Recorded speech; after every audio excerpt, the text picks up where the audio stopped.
amongst us today two stalwarts in constitutional law, Mr. Shrutanjaya Bharadwaj and Professor Mohan Gopal. Mr. Bharadwaj is a practicing advocate at the Supreme Court and a former visiting faculty at National Law School of India, Bangalore, National Law University, Delhi, and Campus Law Center. He's a constitutional law enthusiast and is actively engaged in discussions on pertinent constitutional law issues. Our second guest for the day, Professor Mohan Gopal, was the director of the National Judicial Academy of the Supreme Court of India and the founder chair of the National Court Management Systems Committee of the Supreme Court of India. Professor Gopal is the former Director Vice Chancellor of the National Law School of India, Bangalore. He continues to work actively on current judicial and legal issues and reform of judicial and legal institutions. In fact, he was one of the advocates to argue against the constitutionality of the EWS scheme in the Janhit petition. And seeing that Vice Chancellor ma'am hasn't joined as of now, I'd like to invite Mr. Bharadwaj to begin with the session. The format for the day is we'll begin with Mr. Bharadwaj's lecture, followed by Dr. Gopal. We have 10 minutes, around 10 minutes for a brief Q&A session reserved after the lecture. So I'd like to now invite Dr. Bharadwaj to initiate the discussion. Thank you for the warm introduction. Am I audible clearly? Yes, sir. Okay, thank you. So I was told that most of today's audience will be law students. And therefore, what I propose to do in this span of 15-20 minutes is these things. First, I want to just tell you about the debate. What exactly is the opposition to the basic structure doctrine, which Justice Pardiwala has brought out in the in his concurring opinion in the EWS judgment, and what is it that Justice Bhatt is saying in response that is in support of the doctrine. And just to put it in context, and rather than saying that the entire basic structure doctrine should be revisited, I will make three sharper propositions, which are about three specific aspects of the basic structure doctrine as it has been interpreted after Kesavananda. So that's what I propose to do in this span of 15-20 minutes. Starting off with the introduction, the listeners must be well aware that the very idea of a constitution is often said to be anti-democratic, right? And the reason is obvious. It is because by definition, a constitution is supposed to be a restriction or a control on the democratically elected representatives. So you elect somebody for 5 years, they go to parliament, and the constitution tells them that there are some things you cannot do. You can't violate fundamental rights. This is the procedure you must follow to pass bills, to convert them into laws. Your government cannot act without there being a law in place. And there are only some circumstances when that can be done. All these restrictions and rules are imposed by the Constitution on people who are democratically elected. So at first blush, it may seem that, well, a constitution is anti-democratic. But historically, the answer that has been given to that problem is twofold. The first prong of the answer is, well, the constitution itself is made by the people. And therefore, since the people have themselves put these fetters on the elected representatives, that's fine. Right? It's acceptable, it's democratic. And the second prong of the answer is, the people have also provided for an amendment provision in the constitution. So if future elected representatives want to change the constitution, they can do it. This is where the basic structure doctrine comes in, right? Because in Kesavananda, the question before the court was, is this amending power of parliament, that is of the elected representatives, is it unlimited? Can they amend all parts of the constitution? And indeed, can they abrogate the constitution in its entirety? That was the conceptual problem. And the court says, well, the word amend in Article 368 only means amend. It presupposes that the basic features of the original document will remain intact and that those basic features will not be changed by you. So that is really the background of this debate, and Justice Pardiwala is taking strong objection to this fact that judges who are unelected have come up with this doctrine by which they put fetters on this amending power of parliament, which, by the way, was supposed to be the answer to the democratic problem. Right? A constitution is democratic because it can be amended. But now it turns out, well, it can't be amended in all possible ways. It can be amended, but there are some restrictions on the amendment. So that's the conceptual problem, and Justice Pardiwala says, well, judges should not really have the power to do this. Even in our experience, judges have used the basic structure doctrine basically to make policy, right? And they have substituted their own judgment for the judgment of the elected representatives, and that should not be allowed.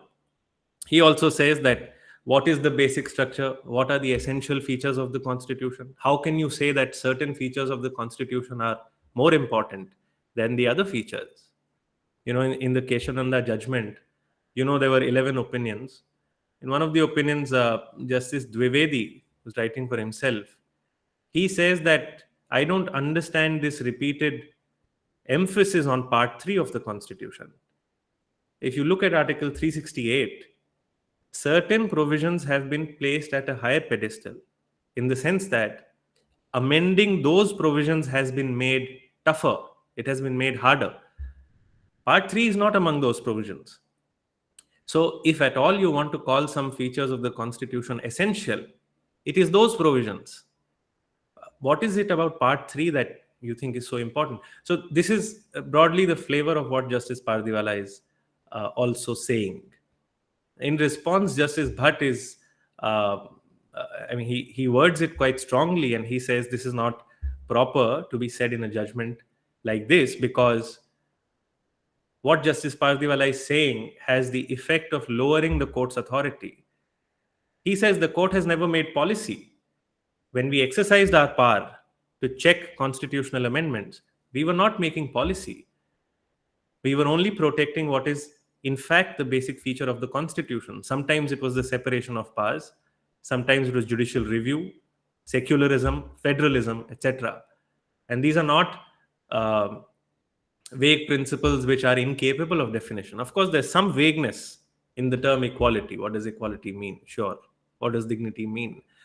But just because there is some vagueness, you can't say that there's absolutely no clarity, there's absolutely nothing objective about it. That's broadly the debate between these two judges. And I'm sure Professor Mohan Gopal will have a lot more to say about this. He, as the introducer said, he had appeared before the Supreme Court in the EWS judgment as well, EWS dispute as well. Now, so I'll cut short to those three aspects that I mentioned in the beginning, which I think the Supreme Court has identified today.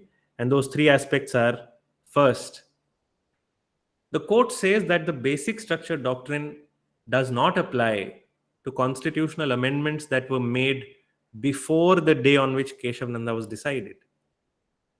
Right? So, in two judgments, that is Vaman Rao and later in I.R. Coelho, the court says 24th April 1973, that's the date on which Kesavananda is decided. Any amendment before that is immune from challenge. And my own personal view is that doesn't fly. I mean, I don't think that makes sense. If at all there is a basic structure doctrine, and if the principle is that Parliament can't amend the Constitution beyond the basic features, that is, it can't touch the basic features, surely we are referring to basic features of the Constitution as enacted on 26 January 1950. Right? And if that is so, if the First Amendment violates a basic feature, then that should be allowed to be struck down as well. Now, ordinarily, what happens is, yes, the court feels that so much water has flown after these amendments were passed that if we strike down these amendments as violative of the basic structure, all actions taken under those unconstitutional amendments will also have to be struck down. And oh my God, that is chaos. But that doesn't need to follow, because the court can always say that actions taken under those amendments are preserved. But so far as the continuation of those constitutional amendments on the constitution book is concerned, of course you should be allowed to challenge it, and the court has to examine it. That is my own view on this cutoff date. That's the first aspect. The second aspect is this question that keeps popping up some or the other time, which is, does the basic structure doctrine also apply to original provisions of the constitution? Now, what that means is, recently when the election commission case was being argued before the Supreme Court, the constitution bench headed by Justice KM Joseph is hearing that. One of the remarks from one of the judges was that since there is no constitutional challenge to Article 324 in this case, therefore we are going to limit ourselves to the interpretation, implying that there could have been a challenge to the original provision as well. And this is not the only instance. In 2020, you must know this judgment called Chebrolu Leela Prasad Rao, which is also called the 100% reservations case. What happened is, in Andhra Pradesh, the governor exercised powers under the fifth schedule of the constitution and basically said that when teachers are appointed in schools in scheduled areas, there shall be 100% reservation. That is, 100% of the teachers shall be local scheduled tribe persons. That's what the governor did. And the governor says, I have the power to do this under the fifth schedule of the constitution. Why? Because the fifth schedule says, notwithstanding anything in this constitution, the governor can say that ABC law of parliament will not apply to the scheduled areas, or XYZ law will apply to the scheduled areas with certain modifications. That power has been reserved to the governor. And that was challenged on the ground of Article 14. You can't have 100% reservations, etc., etc. Now, Justice Arun Mishra, when he writes the judgment, first he says, look, the basic structure doctrine is quite irrelevant to this case. Rightly says so. But later, I don't know why, he goes ahead and says, you can't interpret the fifth schedule, that is the non-obstant clause, notwithstanding anything in the constitution. You can't interpret that phrase as excluding Article 14. Why? Because Article 14 is part of the basic structure of the constitution. This kind of reasoning basically means that the idea of a basic structure is before the constitution. And Article 14 and all of these things are already part of it. And therefore, other original provisions of the constitution can be tested against that idea. And my own personal view is, once again, this is flawed. The idea of a basic structure is every single original provision of the constitution is obviously consistent with the basic structure. So if you derive a basic structure from the constitution, it has to be consistent with all provisions. So surely a different conclusion was possible in Chebrolu, which is that my understanding of Article 14 as part of the basic structure is perhaps not correct. That it is not the case that Article 14 in all its might is such a part of the basic structure that it also conflicts with the schedule, with the fifth schedule. That could have been one of the other conclusions that the bench did not consider. And finally, the third aspect that I want to touch upon is this debate that is it only constitutional amendments that can be tested against basic structure, or can also ordinary legislations or subordinate legislations, rules, regulations, etc., or even administrative action of the government, can these things also be tested against the basic structure? This debate is also brewing in recent times, and in a couple of judgments, including the Madras Bar Association Constitution Bench, the court seems to have made an observation that, of course, laws can also be tested. Now, at first blush, it seems that that's wrong, and Kesavananda was only dealing with 368, and therefore it's only amendments that can be tested on the anvil of the basic structure. But my suggestion is that that may not be the correct position. And in fact, because of the doctrine of arbitrariness in Article 14, what you have now is a position where any law that is unreasonable or any law that is arbitrary can be struck down merely by invoking Article 14. So you don't even have to think about it in terms of the basic structure. If the parliament makes any law that is violative of federalism, for instance, or independence of the judiciary, or secularism, the court can just strike it down as manifestly arbitrary. And by definition, if anything is arbitrary, if anything is unreasonable, it is something that goes against the basic features of the Constitution. Right? So that debate, I think, is a futile one, where you ask, oh, can laws be struck down as part of the as violative of the basic structure? It's futile because, of course, Kesavananda doesn't hold that, but because we now have a doctrine of manifest arbitrariness, which allows for laws to be struck down, that can anyway happen. That outcome is anyway very much possible. So the debate should rather be, if at all you want to debate it, the debate should be whether the doctrine of manifest arbitrariness, if that is valid or not, if that doctrine should exist or should not exist. That should be the debate rather than couching this as a basic structure issue. So that's all I wanted to convey to you.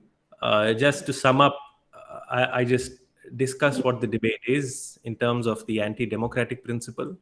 That why the Constitution is not anti-democratic is because it has an amendment provision. Therefore, the basic structure doctrine poses some problem conceptually to that idea. And then I just said that as far as the cutoff date is concerned, given in Vaman Rao and Koilo, that doesn't make sense. If you have a basic structure doctrine, then the First Amendment should also be allowed to be challenged on that basis. As far as original provisions of the Constitution are concerned, those can never be challenged on the anvil of the basic structure by definition. And finally, the debate as to whether laws or subordinate legislation can be tested on basic structure. That debate is futile because, of course, they can be under Article 14 itself. So the basic structure issue is quite a red herring. So that's it from me. Thank you very much. Thank you, sir, for that extremely informative address. I'd like to now invite Professor Gopal to take forward the discussion. Good evening to all the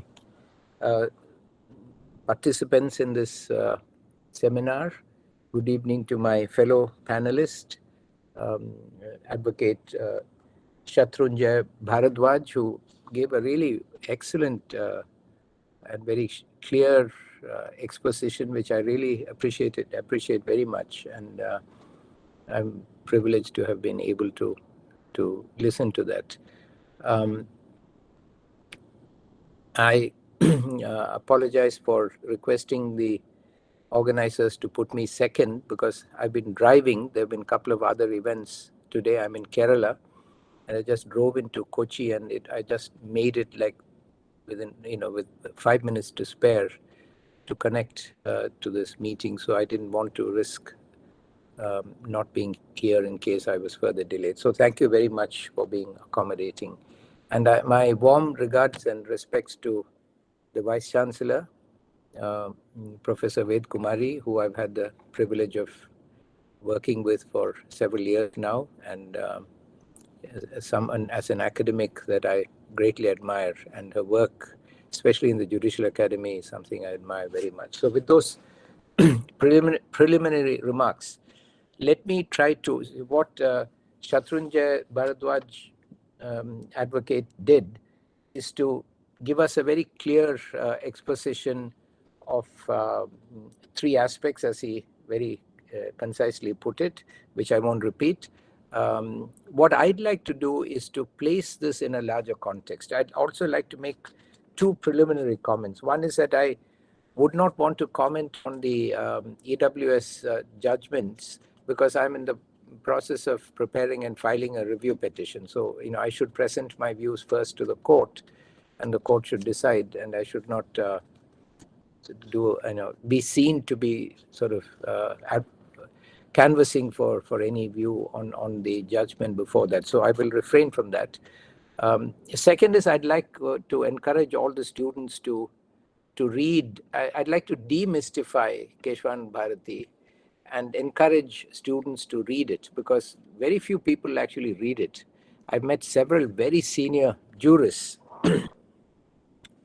who say proudly, I've never read Kesavananda Bharati because it's thousands of pages and so on. But actually, by today's standards, the 11 judgments are actually quite brief.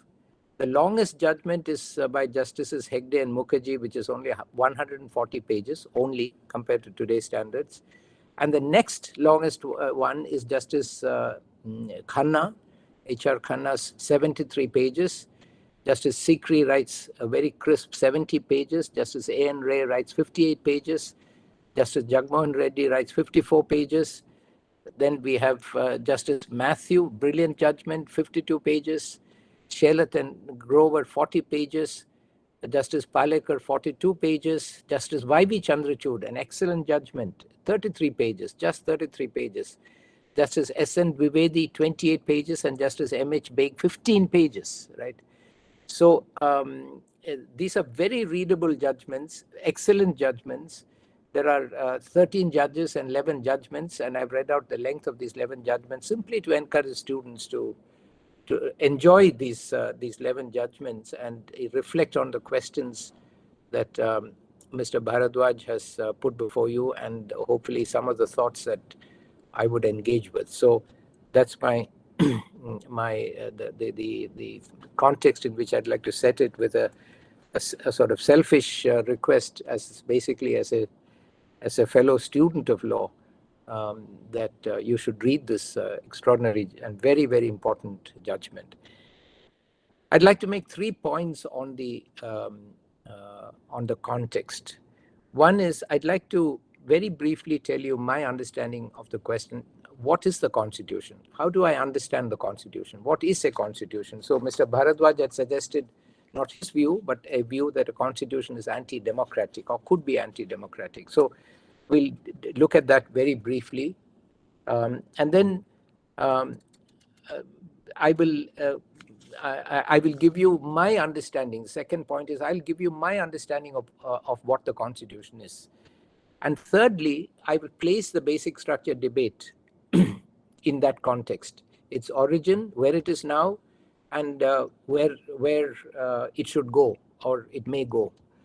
So these are the 3 points I'd like to make. First, I'd like to talk about how do we understand the Constitution. So one way I understand the Constitution is to read the words Constitution of India in the present continuous sense, right? If I say, for example, the constitution of a group, I call people into into a meeting, and then I say, now we are going to constitute ourselves into 3 groups, right? And then here's the process, the process that we will adopt to form these 3 groups, and then that process will be implemented, and then 3 groups will form. Now, this whole exercise of inviting people, telling them that our intention is to constitute a group, telling them the procedure, and then implementing that procedure, resulting in the formation of a group, we could say is the process of constituting a group, right? So if I want to write about it, I'd write an essay saying the constitution of my groups, right? The process by which the group is constituted. I could write about that in a present continuous sense. So I could read the Constitution of India as the process by which India is being constituted,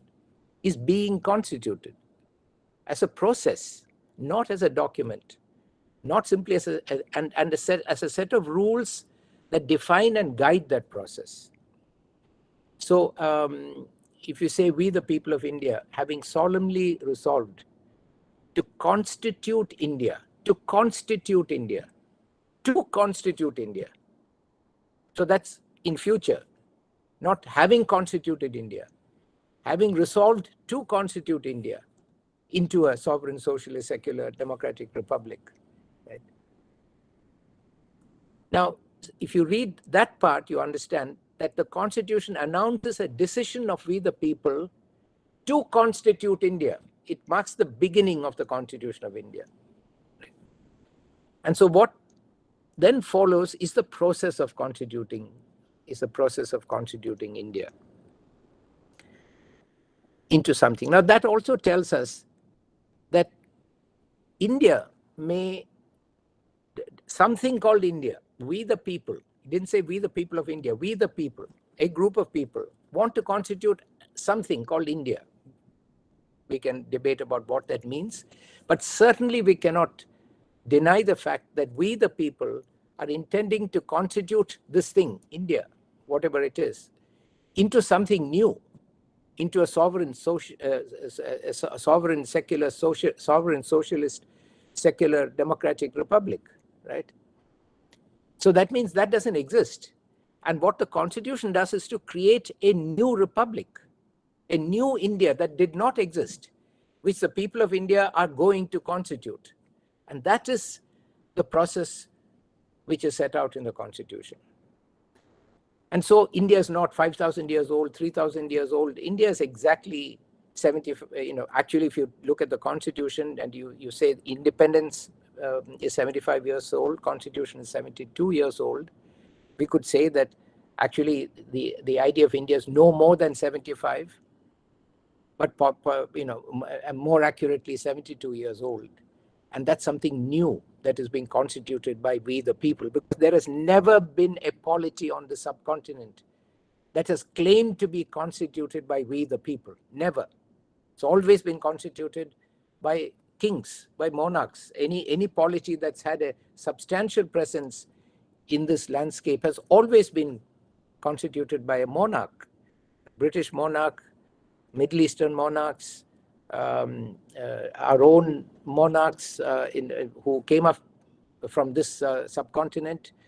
So this is the first time in the history of the subcontinent that we the people came forward and said we're going to constitute a republic. So there's a lot more to talk about this, but that's the first point I want to make. See the Constitution of India as a incredibly unique and interesting process by which common people are constituting a new republic, a new polity to govern the subcontinent.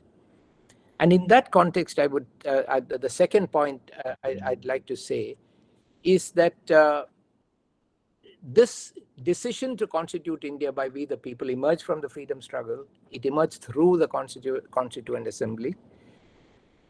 But then there were two choices. One is the Constituent Assembly and the national struggle that represented many, many diverse ideologies, diverse perspectives, diverse points of view, could have battled each other in the Constituent Assembly, and one group could have asserted its view as the only view and squelched the others, as many constitutions have done. And if they'd done that, then what would have happened would have been the constitution would have fallen apart. There would have been a coup like many other constitutions have fallen apart. I'm off and on part of an international group of scholars who work on constitutions and constitution building. And very often they ask me when we meet somewhere, how is it that your constitution has lasted so many years and other constitutions have collapsed? And I tell them this answer. I say, look, what Dr. Ambedkar did skillfully and masterfully as the chairman of the drafting committee was he created a consensus that the major contending, competing views about what India should be will be brought within the constitution. And the constitution will provide a framework for this democratic, for this struggle between contending ideas of India to be played out in a democratic manner and in a transparent manner, in a peaceful manner. And so the constitution is, in my view, this is the second point, what is a constitution in my view? It is a site of struggle, S-I-T-E. The constitution is a site of struggle between basically 5 major contending groups that really cannot be mutually reconciled without going through a struggle. But the genius of this constitution is that the struggle was brought into the constitution in such a way that the struggle can be resolved by a process of seeking and obtaining popular support for each view, rather than by waging war against each other. And these 5 views, in my view, are: number one, the view of India as a liberal social democratic republic, a centrist kind of view. And on the left, you had 2 views. One was that India should be a socialist republic, and the third view was that India should be a communist republic, and that there are differences between these 3. So we've got 3 views. And then on the other side are 2 views. One view is that India should be a Hindu Rashtra. India should be a theocracy based on Hinduism. And this is predominantly a view of the privileged Hindu groups, who are the ones who would rule if that became a reality. They feel that they've been prevented from ruling this country by others who have come in and thwarted their claim. And now that they've all been ousted, it is their turn, the dominant Hindu groups, social groups, to rule this country according to their vision of this country. And then you have a plain old sort of capitalist view that India should be a capitalist country, market-based and market-driven, and using, if necessary, authoritarian means as necessary to ensure that to protect the market and keep India into a market kind of force. So broadly speaking, there are overlaps, there are intersections. As in these 72 years, these 5 views have evolved and morphed, taking from each other tactically, strategically. But at the core, there are these 5 views. And you'll find in the Constitution some element or the other that supports these views. But then what happened in the Constitution, because it took place in the middle of the partition, the bulk of the Constitutional Assembly work took place, as you know, 47, 48, 49. It started at the end of 46, but the bulk of the work took place 47, 48, 49, adopted and enacted in 1950. And these 3 years were peak violence years for the partition of India. Train loads of dead bodies were coming in and going out of New Delhi, where the Constituent Assembly was meeting. The Indians were murdering each other, men, women, and children. Women and children being murdered, men also being murdered, but doing most of the murdering, if not all of it, at a scale that was unknown. Even we've never heard of anyone slaughtering Indians at the scale at which we managed to slaughter each other in the partition. So there was a consensus that there should be no repetition of this tremendous carnage. There should be no repetition. That Indians should not kill each other. And on that basis, a consensus emerged, which allowed the Constitution on this day in 1949 to be unanimously approved by the Constituent Assembly. And that consensus was that we need 4 things for us, for all these different views, must to work together peacefully, not kill each other. All of us, all the 5 protagonists of all the 5 views must accept 4 things. Which some of them were opposed to these 4 ideas, but they all agreed that these have to be accepted. If the biggest challenge facing the country then and now, which was to ensure that Indians across huge diversity, I'm speaking to you from 150 miles from the land's end of India, right, very far away from Delhi. If we are all to stay together, if the challenge is, how do we live together in peace with each other? We don't slaughter each other. That's the first threshold objective. For that, they said we need 4 things. We need liberty, we need equality, we need dignity, and we need fraternity based on equality, liberty, and dignity. If we can assure this to groups and to people, then we can talk to each other. and gradually over a period of time, as other democracies have done, evolve a consensus on which of these 5 visions should India follow, should be followed by India.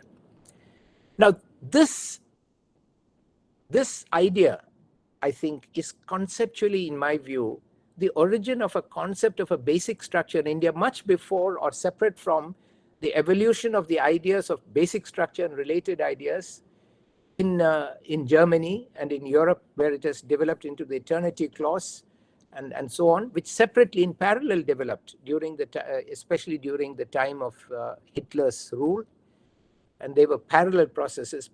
What these 4 elements that I identify have not been explicitly ever called the basic structure of India, not the Indian constitution, the basic structure of India, of the new republic that we the people sought to create. So I'm making a distinction between the basic structure of India and the basic structure of the constitution. And obviously, they're not different. Like in European law, they make a distinction between national identity and constitutional identity.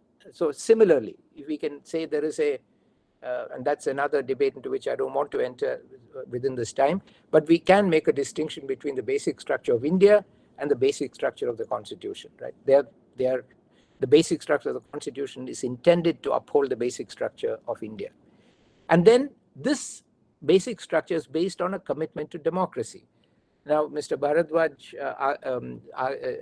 cited arguments, he didn't argue it himself, but cited arguments saying that a constitution is anti-democratic. And I think there are 2 problems with that argument. One is, as I said, the constitution is just a process of creating a country. At least that's one way which can be read, not the only way, surely. It can be read as a set of rules, which is what people say is anti-democratic. And secondly, they don't understand the meaning of the word democracy. If they say that democracy is not allowing elected representatives to do what they please. That's not democracy. It comes from the word demos and kratos. Demos means common people, kratos means power. So democracy is a condition, a situation in which kratos power is in the hands of demos. Yes, they function through a sophisticated system of representation, but the power is always with common people. So it's not that we elect people into a parliament, they can do whatever they wish with the country. That's not democracy. Democracy is not power in the hands of representatives elected, though they may be, but democracy is in the power of we the people, common people of the country. So therefore, we understand that the constitution, the idea of basic structure of India arose in the context of a consensus about what is necessary for all of us to live together in peace with each other. And the consensus was that we should each, and all our groups should enjoy freedom, should enjoy equality, our own dignity, and our own and be in fraternity with each other, which is the basic foundation of democracy, where all the power will be in the hands of the people. So democracy is also part of the basic idea of India. Without democracy, there can be no India. The other ideas like socialism, secularism can be absorbed and explained into the other 4 ideas. Democracy is a method of, is an ideology of governance, which I think we must see as a very, very basic idea or part of the basic structure of India. So it is in this context that, in my view, the idea of a basic structure of India arose separate from the basic structure of the constitution, which of course emerged in this Kesavananda Bharati judgment, which I've already discussed with you in some detail and encourage you to read for yourself. Now, I want to place this last part, basic structure of the constitution, in the context of the ideological struggles that are going on. It's very interesting that the basic structure doctrine emerged in 1973, 24th April 1973, in a writ petition that was filed 3 years earlier in 1970 by an extremely conservative petitioner, His Holiness Kesavananda Bharati Sri Padagal Varu from my own state of Kerala. So you can ask what motivated His Holiness to file this case, which resulted in saying that about the amending power of Parliament. Right? There was a concern from 1969 onwards that India was going left, was becoming socialist, was probably going to become communist, because communism was still very strong in that period. I was 13 years old I was born in 1953, so I was 13 years old in 1970 when this case was filed. I remember that period. India was very, very much pursuing a left-wing path. So without getting into details of that, we know that these 13 judges got together and basically said we cannot lock out Parliament from making any amendments, because there was huge public reaction, and the context was, will Parliament, the Parliament was a leftist Parliament, and it had abolished privy purses, it had abolished nationalized banks. So it was a very powerful Parliament, and there was no practical way of saying, look, your Parliament cannot amend the Constitution, especially when Dr. Ambedkar and others had clearly said they can amend anything they want, right, at that time, because they also assumed it would be a progressive Parliament. So they found a middle path. They moved away from the doctrine that Parliament cannot amend the fundamental rights, and said, yes, you can amend the fundamental rights, but still you can't amend the basic structure. And what they meant by basic structure was a very conservative idea of India. Today, we have come full circle. The ruling dispensation of this country is committed to an ideology, and those who control Parliament are committed to an ideology to establish one of the 5 options. They want to establish the Hindu Rashtra in India. And to do so, they will have to overthrow this constitution, according to their own description of what they mean by Hindu Rashtra. They reject democracy, they reject equality, they reject liberty. And so now suddenly, the basic structure of the constitution has become a progressive idea defending India against the imposition of a very conservative right-wing idea of India. And also not a leftist response, but a centrist response, saying, look, this basic idea of India as a democracy, where we must talk to each other and we can never compromise on individual freedom, individual equality between individuals and groups, group freedom as well, and dignity and fraternity, and the very deep implications of all this, which I don't need to tell you, that this cannot be this. And who is attacking this today? Who is attacking this today? It is the same forces that want an old oligarchy to control this country. That's the context in which we are discussing the basic structure. And suddenly saying the constitution is anti-democratic, the basic structure is a constraint on democracy. Who fought for democracy here? Who believes in democracy? This ideology rejects the idea that power should be held by the common people. They believe that power should be held by the elite. So we understand today that basic structure doctrine arose as a response to somewhat radical views from the left. And today it is being deployed to defend the basic idea of India against radical views of the right. Now, this is the reality. This is the reality, the political context, the social context in which this constitutional debate is taking place. Right? Now, lastly, I want to conclude by saying something I said the other day when I spoke somewhere, where there was a discussion on constitutional law, but I felt that what was being discussed was administrative law and not constitutional law. So they asked me, what's the difference? So I said, I'll tell you what I see as a difference. Based on what I said earlier, a constitution is primarily an ideological document. It has its governance functions and governance components, but it's fundamentally an ideological document, either choosing an ideology or providing for ideological struggles and ideological choices to be made. And if a constitution is an ideological document, which I believe it is, whereas administrative law is about implementation of the constitution and the ideologies that get accepted in the constitution as the established ideas of a nation, then constitutional law is basically about ideology. That's at the foundation of constitutional law. It is not administrative law. It is about ideology. And ultimately, we have to decide. And that brings us to the last part of what I want to say. How do you figure out what is the basic structure of the Constitution? And I'll just give you a very simple and beautiful way of understanding that very complex question: what is the basic structure, and how do you figure out what is the basic structure?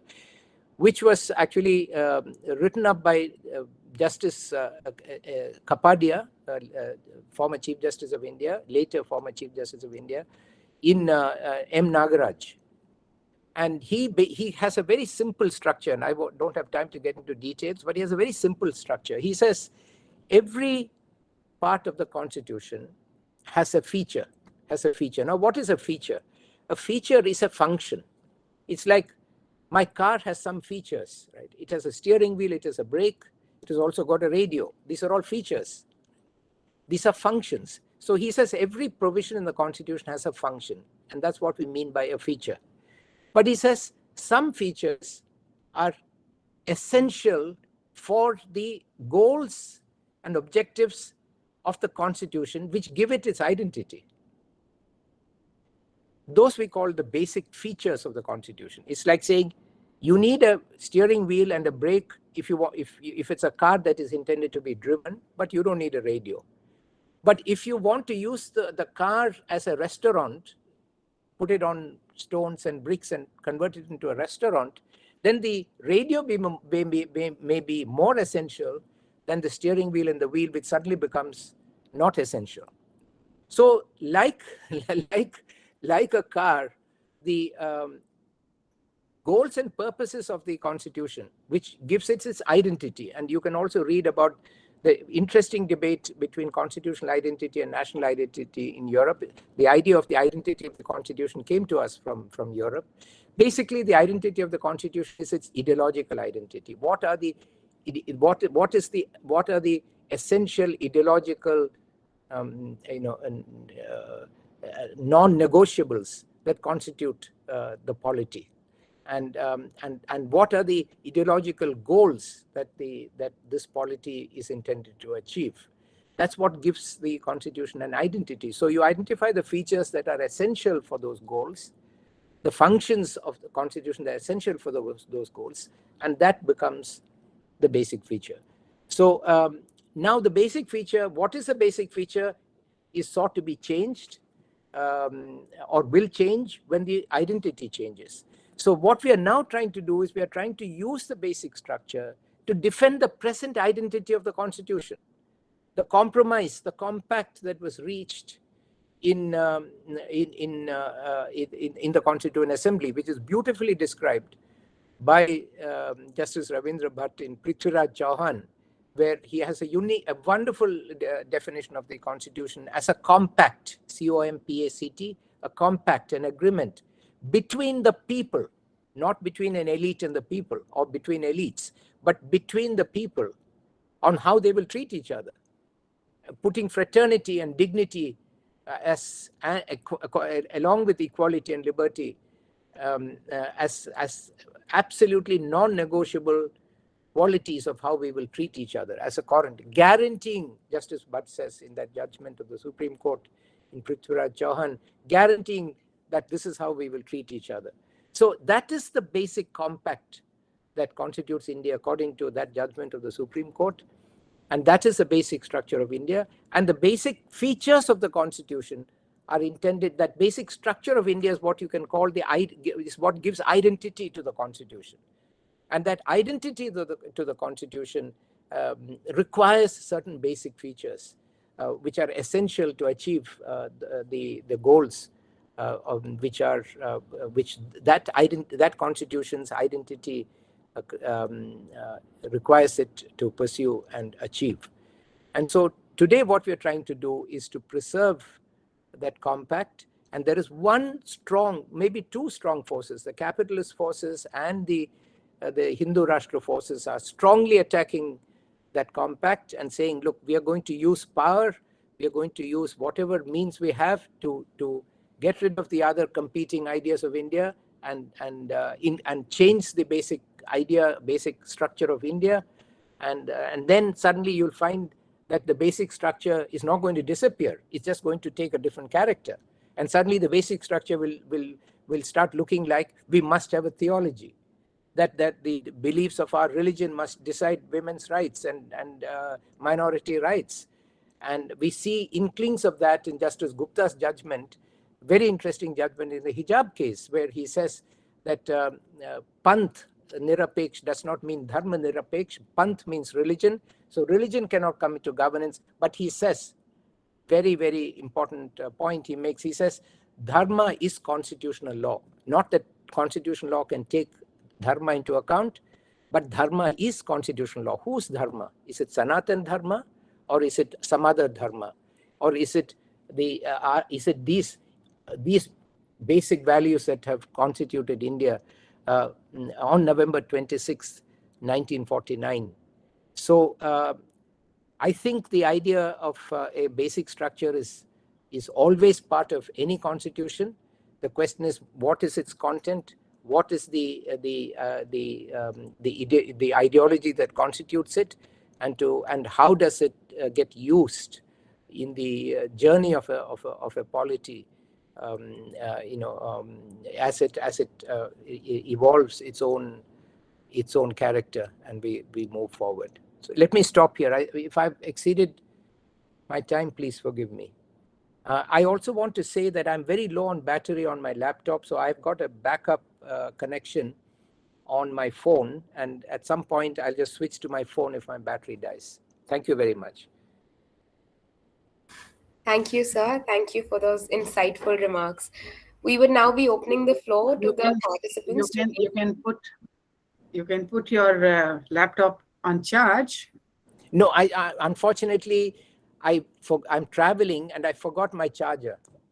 Okay. It was good to hear you, Professor Gopal. Very nice to hear you. I referred to you in your absence about my enormous regard and respect for you, and it's a privilege to be here in your presence. Yes, Thank but you. I couldn't join on time. Yeah, no problem.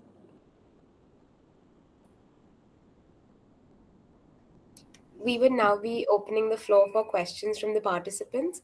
The participants are requested to raise their hands and upon recognition proceed to unmute and ask their questions. Alternatively, the questions can also be written in the chat box. Sure. Arjun, please go ahead. Hello, could you please confirm if I'm audible? Sure, thanks. Firstly, I would like to thank the speakers for the insightful discussion that we just had. It was indeed a great pleasure to hearing this debate that we and the discussion that we have had on the various aspects of constitution, which also brings me to my question. I have a question for Mohan sir.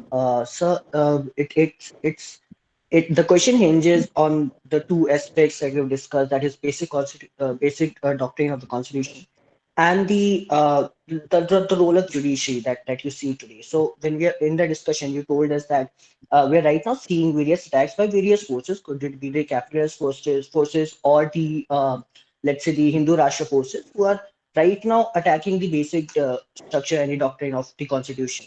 So how do you see the role of judiciary in protecting it? Because from my own understanding, what I see is that any attack would definitely end up in court, and that brings the power that is vested with the judges to interpret it accordingly, to protect it, or to lessen the power that they have, which we'll probably be seeing in the due course of time. So how do you see that expanding out over time? It's a very important question, very long, complex question on which I think we probably should have another separate discussion.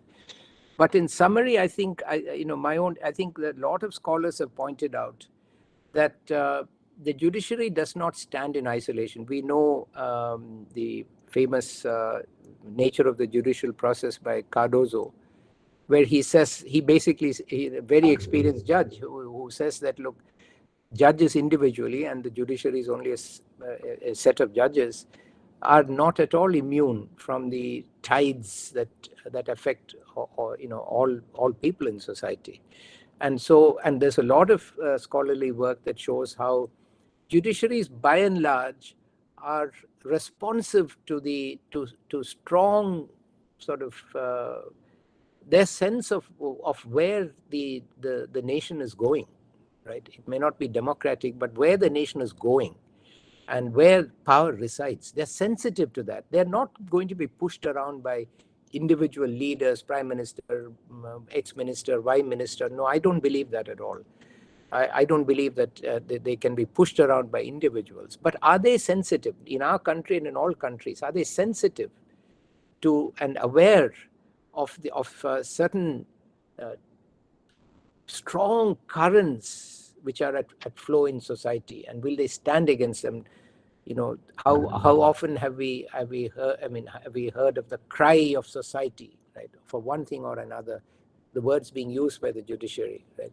So they are sensitive to that. So therefore, I go back to James Madison, the fourth president of the United States. Soon I'll be prohibited from, I think, citing foreign sources. So I better use up my last opportunities to do that.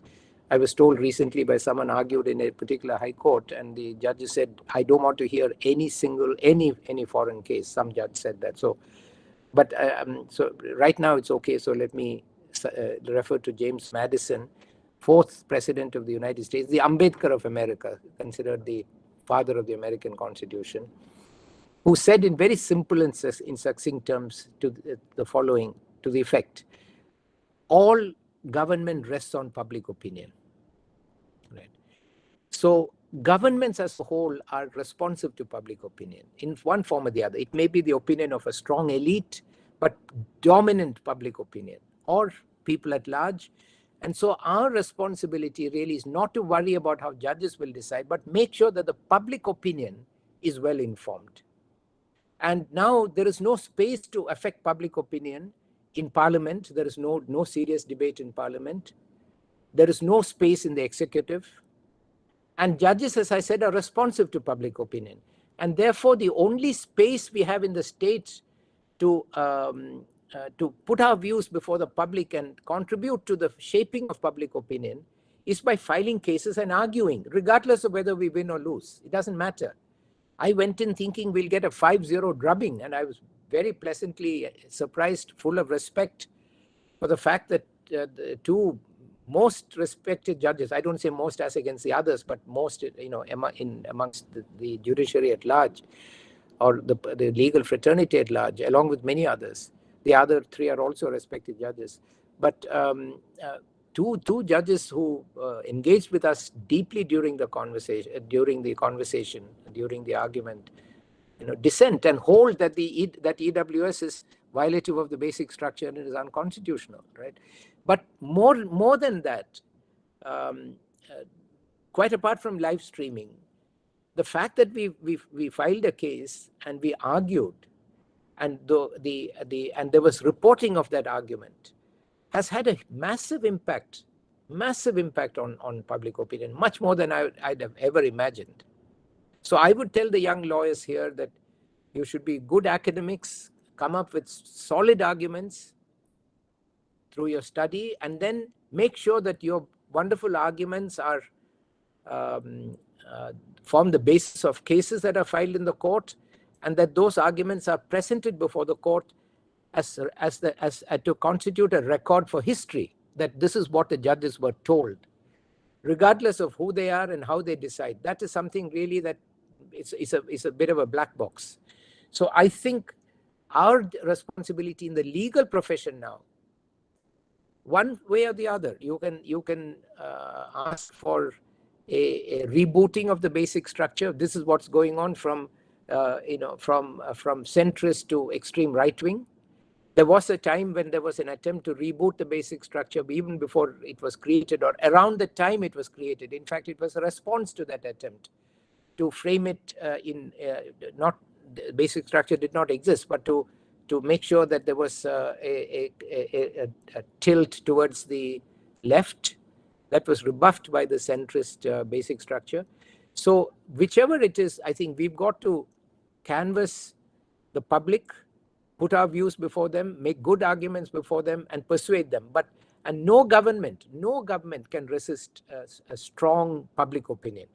Unfortunately, now only the elite are allowed to have a public opinion. That can be changed. I've seen that happen in the course of the discussions on EWS, and you can involve common people, who are highly interested in these issues. So I would not worry too much about the role of judging. I would worry about the role of lawyering in this debate. And that's where we are falling short. And frankly, after 44 years, I felt I had no option but to put on my robes and dive into the arena of active law practice, because I felt that there were not enough people, to put this, to defend the basic compact of the Constitution before the courts, and not that we will win, but it needs to be defended. And so I would say the question we should focus is, what is the role of lawyering? Because lawyers will not be, there will be lots of lawyers who cannot be influenced and will not be influenced by powerful public opinion or the populist notions or governments, or deterred by threats or fear. Thank you.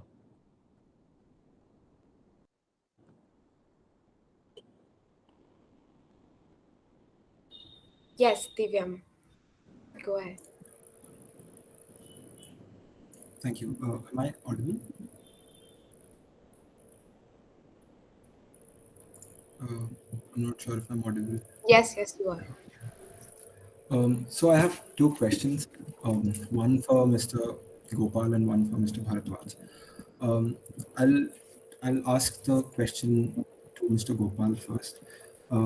So while mentioning Justice Kapadia and N. Nagaraj, you mentioned about how every provision in the Constitution has a particular function, and with time, which function is important or crucial changes what is actually necessary, where you took the analogy of a car being turned into a restaurant. After that, so you mentioned that the identity of the Constitution, the basic structure is subject to change when the identity of the Constitution changes. Yeah. So the identity of the Constitution, as you mentioned, and as you said. Yes. Sorry, somebody's calling me on the phone.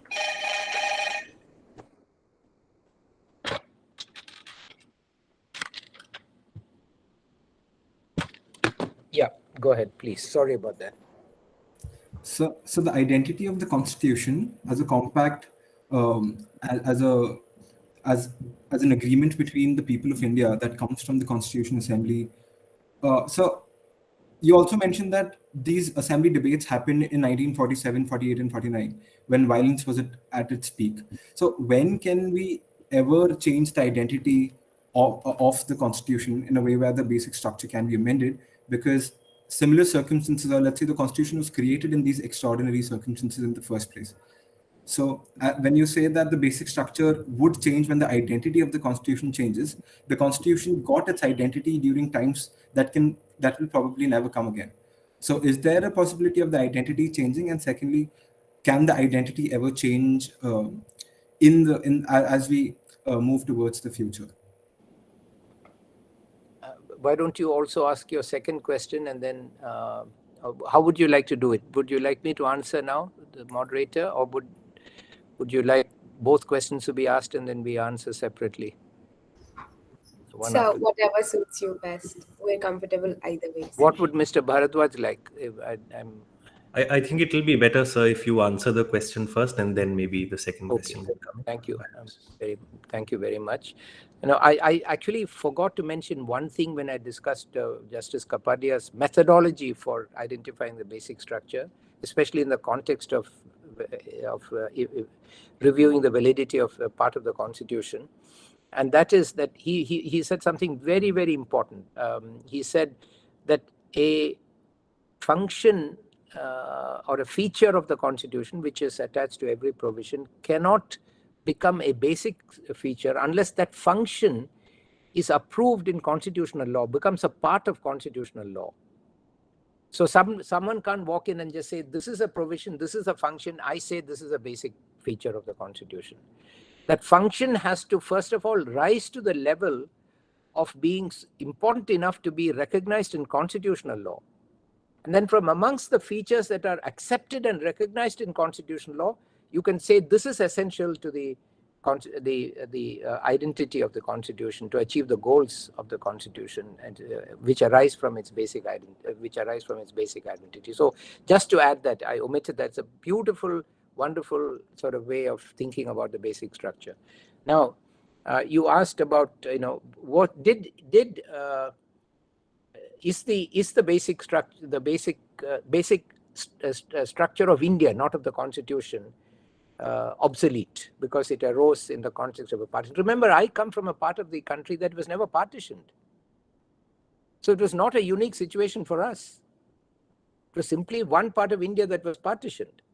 But that partition showed us the potential, which we have seen in Europe, even today as we speak, they're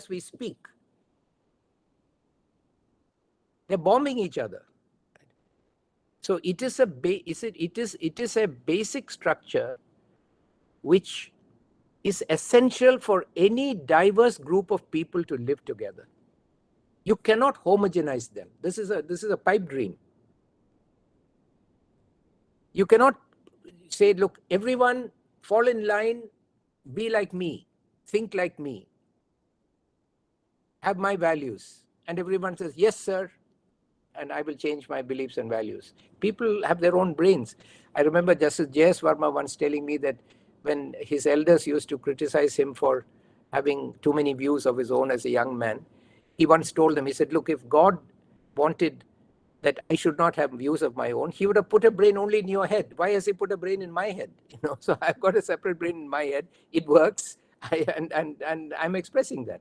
So there is diversity everywhere. And our basic structure is, I think, the basic idea of India, which is also the basic structure of the Constitution, is, I think, a model for the world. I actually had an opportunity, by coincidence, by sheer good luck, I once happened to run into Jürgen Habermas at a conference. And he works a lot on this idea of federalism and transnational constitutionalism. How can Europeans live in peace with each other? So I told him about India and the Indian Union and how this basic structure of India emerged from our freedom struggle, a formula for diverse people to live together. He said he's not familiar with India at all. But I told him that, frankly, I think this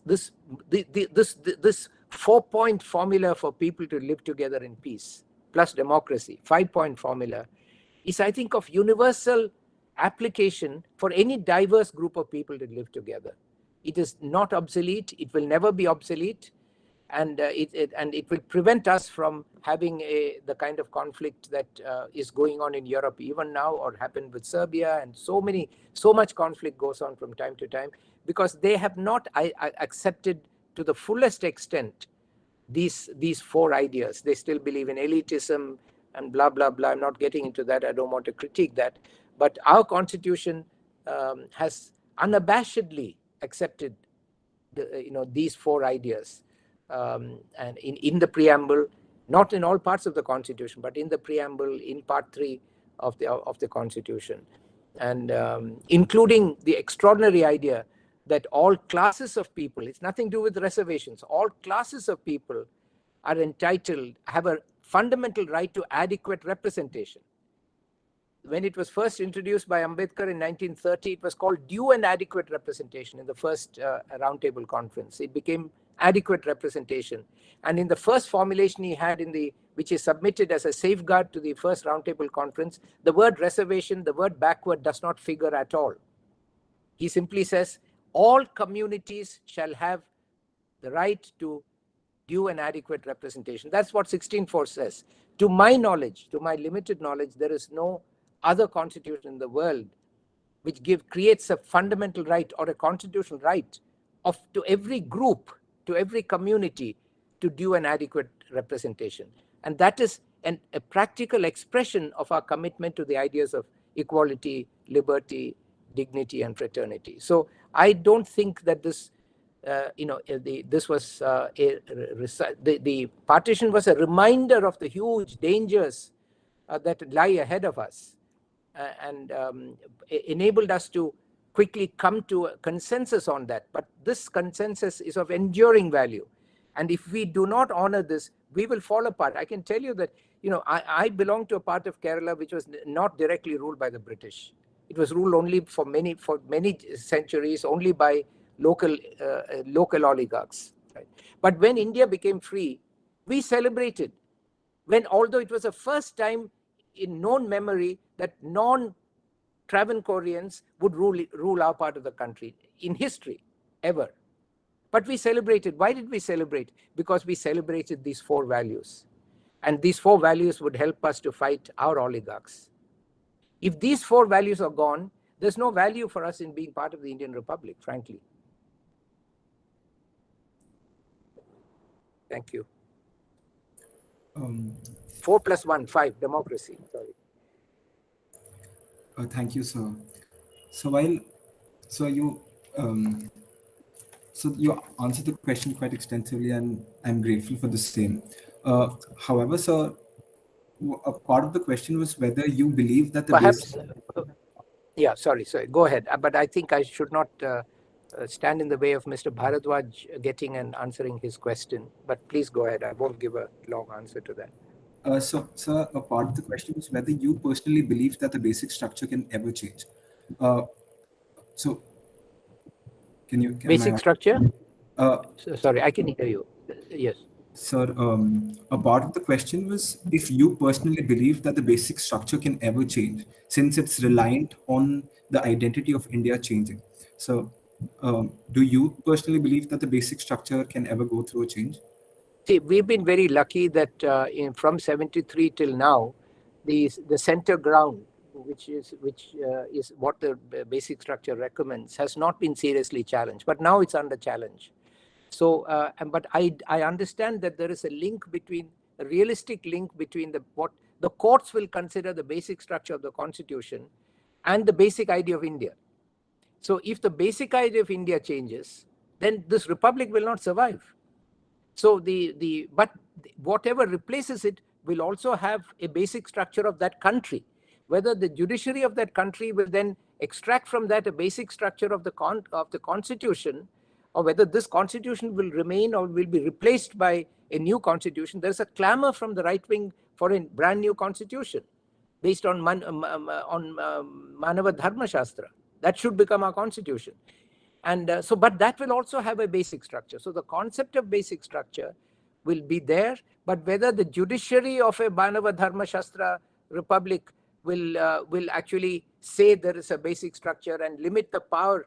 There will be no parliament or no legislature, so there will be no room for a current idea of a basic structure of the constitution, which is only a limitation on the amending power of parliament. But if you have no democracy, no parliament, and you've got a bunch of priests who decide all the laws, like in some other countries like Saudi Arabia, Iran, and so on, then then you don't need a constitutional basic structure, but the basic national identity of that's why I said in Europe you've got national identity and constitutional identity. The national identity basic structure will remain, but the constitutional identity basic structure may have no place in a theocracy. But meanwhile, as we move towards that, I think there will be an attempt, and there is an attempt, and we are seeing an attempt to change the content of the basic structure of the Constitution in order to free up space for altering the identity and basic structure of India. Thank you. Thank you, sir, for your answer. Thank you for a very good question. So moving to the question that I had for Mr. Bharadwaj. You mentioned that you personally believe that the basic structure should apply to the original provisions as well. And am I audible? The contrary, it should not apply to the original. Right. So the basic structure should not apply to the original provisions. And then you mentioned You mentioned Justice Arun Mishra's opinion in terms of how the fifth schedule cannot be interpreted as excluding Article 14. Could you please elaborate on the idea of the basic structure not applying to the original provisions as well? Because again, this is also connected to the question that I asked Mr. Gopal, which is that these original provisions were written at a time where India was going through circumstances that cannot be replicated in the future, or just to say that when these provisions were written, the times were different. Just like I asked whether the basic structure can go through a change in the first place. Similarly, do you believe that um, these original provisions might also need to go through certain changes um, with time, as the circumstances in which they were written are inevitably going to change Yeah, as so well? I think the sharp answer that I would give to that is certainly I don't think there's any provision, particularly in the Constitution, and I think that's what also Kesavananda says. It's not about a particular provision that you can't amend A provision or B provision.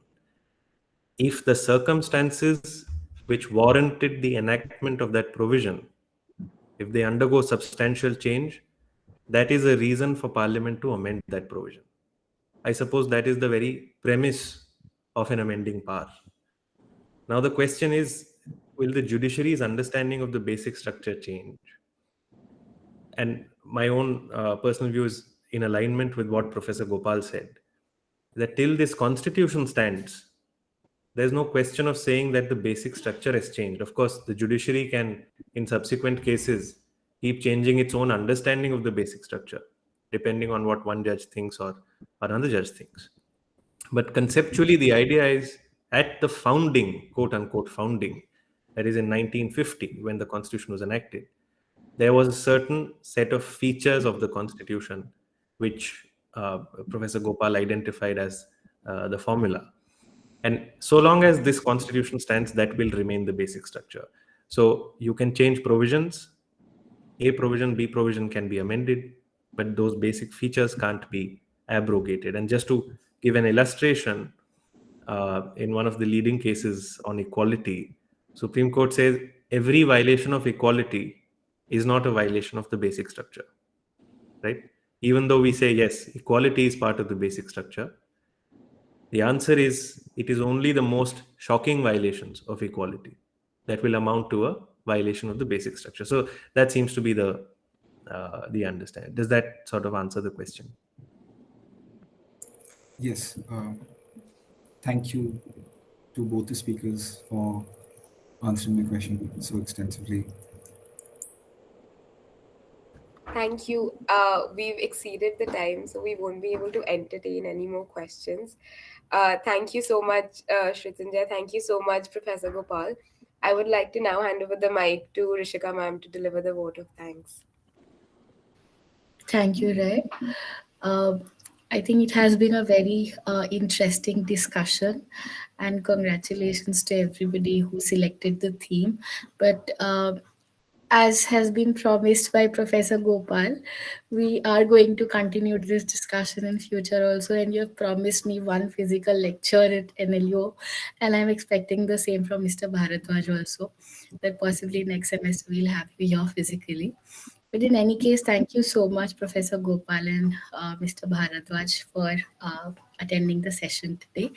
And Professor Gopal, I know it has been a very hectic day for you, but still you have agreed. So thank you so much. And Mr. Bharadwaj also has been generous enough to agree for this. And also, I must take this opportunity to congratulate Mr. Bharadwaj for his contributions to the Summer of Data work that has been enormous in itself. I also extend my gratitude to the Vice Chancellor for her entire support throughout the process, and to Professor Rangeen Tripathi, who unfortunately could not be here because of some personal medical emergency. So I convey gratitude on his behalf also. He's also a constitutional law expert, so I'm sure he would have been very interested in the lecture. I congratulate this Constitutional Law Society also for putting up the entire thing together, and thank you, Ray, for moderating. And thank you all the participants also for attending the session. Just a quick reminder that before you leave, kindly fill out the form also. So thank you everybody for joining. Thank you, Ved ma'am. Thank you everybody. Thank you very much for the privilege and an honor of being able to share some thoughts with you. Thank you very much. Right. No, I Thank really Thank you very much. echo Rishika's request. You must give us more lectures. Certainly in person will be the best, but even if it is not possible, maybe we should organize a series of lectures from Professor Gopal on this area. Thank you so much, ma'am. you. I am always at your service. Whatever you wish, you let me know. I'll be there. Thank Sir you. has already promised he's going to Yes. come to NLUO next semester in person. So that way. Thank you so much. And I look forward to meeting Mr. Bharadwaj in person in Delhi and getting to hear and learn more from him. Thank you so Certainly, much. sir. Thank you, Mr. Bharadwaj also. Bye-bye. Thank you everybody. Thank you Thank for you. joining.